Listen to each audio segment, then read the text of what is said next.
My wife 32F has been having an affair and I'm broken. My wife 32F and I 30M got married in September 2018 after being together for 3 years. Right before our honeymoon, we bought a house together in VA, and after we got back, pulled our remaining money and time to completely redo her old starter home in MD and sold that in early 2019. We both work full-time jobs in Virginia. I make pretty good money, she makes even better money. My wife, let's call her Katie, decided to pursue an MBA and started last fall. She had an educational trust that her parents started for her and therefore didn't ask me for any financial assistance. However, because I saw how time-consuming the MBA was on top of her already large professional workload, I took it upon myself to take care of everything related to our still relatively new home, including dealing with contractors, managing all our bills, maintaining the house, taking care of our dog, purchasing or assembling furniture, yard work, cooking, cleaning, laundry, and hosting or entertaining her family that insisted on coming over at least 2 weekends every month.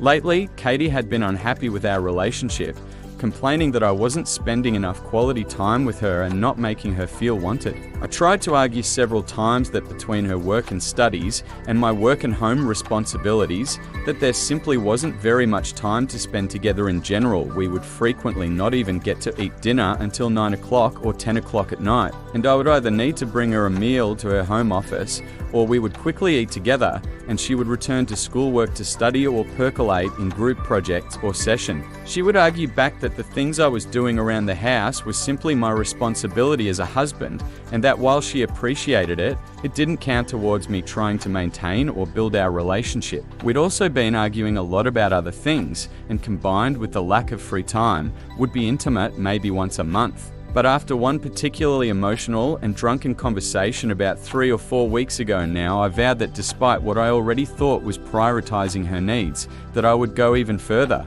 I began to take off work. I, unlike her, still had to go in during COVID, or go in late or leave early, stopped seeing friends, skipped workouts, and would even wait until she was occupied with something else to even take a shower. Also, I could spend as much available time as possible with her between her obligations. As a result, things seemed to be slightly improving between us. And now we arrive at last Wednesday. As per usual, I was making dinner for us. We have a tablet in the kitchen that I primarily use for recipes. As I was finishing up, the tablet began pinging non-stop, and I checked out what was happening. As it turns out, the tablet is linked to her Google credentials, and I first saw an ongoing Hangouts conversation between Katie and a friend. Discussion. Now we arrive at last Wednesday. As per usual, I was making dinner for us. We have a tablet in the kitchen that I primarily use for recipes. As I was finishing up, the tablet began pinging non-stop, and I checked out what was happening. As it turns out, the tablet is linked to her Google credentials, and I first saw an ongoing Hangouts con what to do about someone's wife who had come to our house that day while I was at work. Scrolling through the conversation history, I found more about Katie's lack of feelings for me and the longing and dreaming to instead be with some guy who we'll call Luke.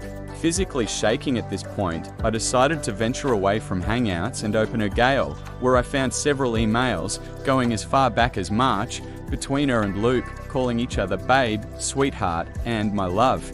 Unsure about what to do next, I first took screenshots of everything I could find, then stepped outside to call the only person with law experience that I knew, an executive at my company who I'd become friends with. He advised that I immediately confront her, but first call someone to come over to the house to act as a witness in case things became physical, or if she might later try to claim they did. So I had a friend over in about 20 minutes. I confronted Katie, and she confessed to the relationship and admitted that they had been intimate several times over the past for months, both at hotels and in our home.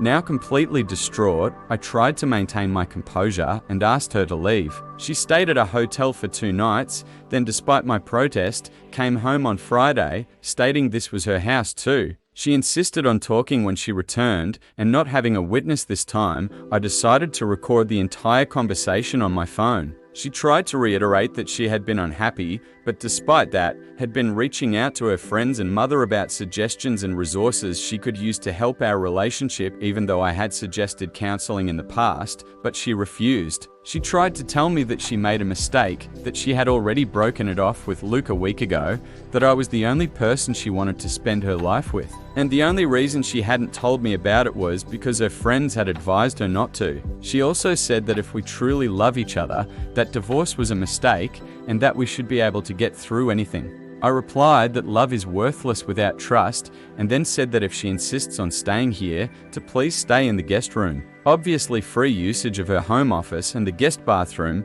but to please stay out of our bedroom or bathroom unless telling me first. So now I'm here, sitting in my house alone with just my dog. Her and her aunt or uncle or cousins are currently at our neighbour's house for a BBQ. They don't know about what she did. I can't bear to go over there because I don't want to talk to or even look at Katie, much less pretend in front of a bunch of people that nothing happened. 90% of me wants to get a divorce, but despite her feelings, I was very happy with the life we were building. We had even been talking about being pregnant by this time next year. But no matter what I decide to do, I know I don't want to make that decision without getting more information about what I can do, what might end up happening if we proceed, and I definitely want to talk to a few VA lawyers to protect myself. We only have one joint account with less than $20,000 in it, and the only asset we share is our house. So that's it. I'm sorry for writing so much. If you've made it this far, thank you for reading, and I would really appreciate any and all insight, suggestions, or advice. I just feel completely destroyed, empty, and alone.